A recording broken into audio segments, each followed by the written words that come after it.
मियाँ बीवी के नसीब एक दूसरे से जुड़े होते। मुझे तो लगता है ये तरक्की भी तुम्हें अरीशा के नसीब से मिली है। भाई, मैं क्या सोच रही थी, आप भाभी को फोन कर लेना ताकि वो भी तैयार हो जाए और हमारे साथ चलें। कितना अच्छा लगेगा उन्हें गाड़ी का सुन के। कितना चेहरा उतरा हुआ था उसका, बहुत परेशान लग रही थी वो। मुझे तो लगता है वो आना चाहती है वापस, लेकिन शायद तुम्हारी कॉल का इंतजार कर रही हो। ये मुझे क्या हो रहा है? जब उसको मेरी परवाह ही नहीं है तो मैं क्यों उसको याद कर रहा हूं?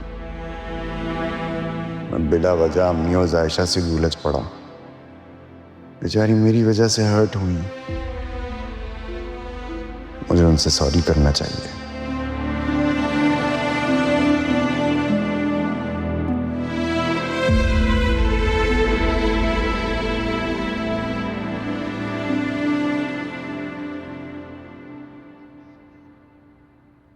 क्या बात है, बहन से इतना नाराज हो के अब माँ से भी बात नहीं करोगे?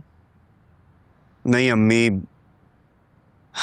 मैं नाराज नहीं हूँ। इनफैक्ट मैं तो आप दोनों से माफी मांगने के लिए आने वाला था। लेकिन मुझे एक बात समझ नहीं आती अम्मी, जब अरीशा को हमारी कोई फिक्र ही नहीं है तो आप दोनों क्यों उसको याद करती रहती है? क्यों फिक्र करती है उसकी इतनी?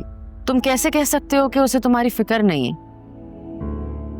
हो सकता है कि वो तुम्हें याद कर रही हो, इसीलिए तुम्हारे बुलाने का इंतजार कर रही। मैं इसी वजह से तो कह रही हूँ कि तुम उसे कॉल कर लो।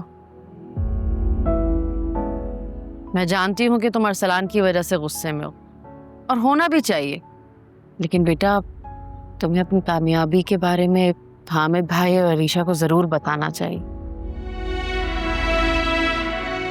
नहीं अम्मी, इतना सब कुछ हो गया हमारे दरमियान, क्या एक बार भी ताया अब्बू या सुफियान ने कॉल की? मुझे बुरा नहीं लगेगा। जब उन लोगों को हमारी कोई परवाह नहीं है तो हम लोग उनकी परवाह क्यों करें?